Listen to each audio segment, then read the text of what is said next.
என்ன தப்பா நினைக்காதீங்க பெரியத்தை. நம்ம குடும்பத்தோட ஒவ்வொரு அடியிலையும் நமக்கு வெறும் ஏமாற்றம் தான் ஏற்பட்டுட்டு இருக்கு. அதனால இவ்வளவு பெரிய விஷயத்த சாதாரணமா எடுத்துக்கிறது என்னால முடியாத காரியம். நான் உண்மையை தெரிஞ்சுக்காம விட போறதில்ல. ஆனா அப்படி பண்றதுக்கு எனக்கு உங்க அனுமதி தேவைப்படுது.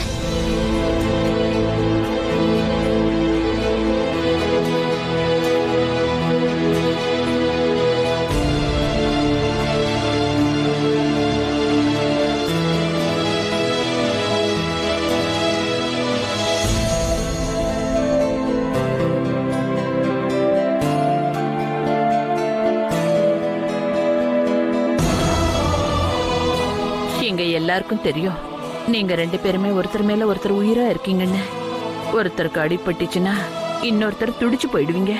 அதனால நான் என்ன சொல்றேன்னா, நீங்க என்னதான் உயிருக்கு உயிரா பழகி இருந்தாலும் உன்னோட மனசு இவள ரோகிணியா ஏத்துக்க மறுக்குது இல்ல? அப்படின்னா கண்டிப்பா ஏதோ ஒரு விஷயம் இருக்கும்.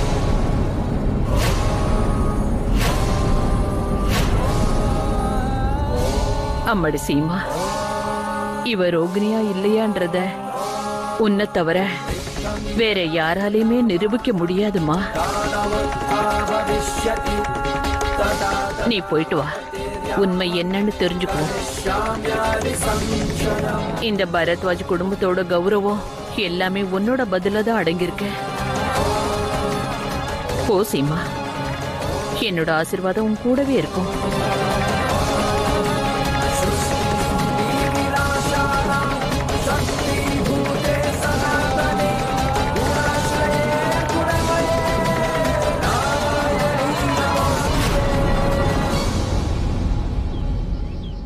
மிஸ்ஸஸ் சீமா, நீங்க என்ன பேசிட்டு இருக்கீங்க? இந்த ஊர்ல எங்க ஹாஸ்பிட்டலுக்கு நல்ல ரெப்யூட்டேஷன் இருக்கு. அதுவும் இல்லாம இங்க இருக்க செக்யூரிட்டியை மீறி ஒரு பேஷண்ட்டை இன்னொரு பேஷண்டா மாத்துறதுக்கான எந்த விதமான வாய்ப்பும் இல்ல. என்னால முழு நம்பிக்கையோட சொல்ல முடியும், அந்த பொண்ணு வேற யாரும் இல்ல, உங்க தங்கச்சி ரோகிணி தான். இல்ல டாக்டர், என்னால இந்த விஷயத்தை ஒத்துக்கவே முடியாது. மிஸ்ஸஸ் சீமா, உங்க ஃபீலிங்ஸை என்னால புரிஞ்சுக்க முடியுது. டாக்டர் ப்ளீஸ் ப்ளீஸ் எனக்கு ஒரே ஒரு ஹெல்ப் பண்ணுங்க. அது எதுக்காகனா, நான் இது எல்லாத்தையும் நம்பணுங்கிறதுக்காக. அதாவது எங்க வீட்ல இருக்க பொண்ணு ரோகிணி தானே நம்பணுங்கிறதுக்காக. அவதான் என் தங்கச்சின்னு நான் நம்பணும். அதுக்கு உங்க ஹாஸ்பிடலோட சிசி கேமராவோட ஃபுட்டேஜ், அதுக்கப்புறம் ரோகிணிக்கு நடந்த ட்ரீட்மெண்ட்க்கெல்லாம் டாக்குமெண்ட்ஸ் வேணும். ப்ளீஸ் டாக்டர், இந்த விஷயத்துல எங்க குடும்பத்தோட மொத்த உறவுகளும் அடங்கியிருக்க.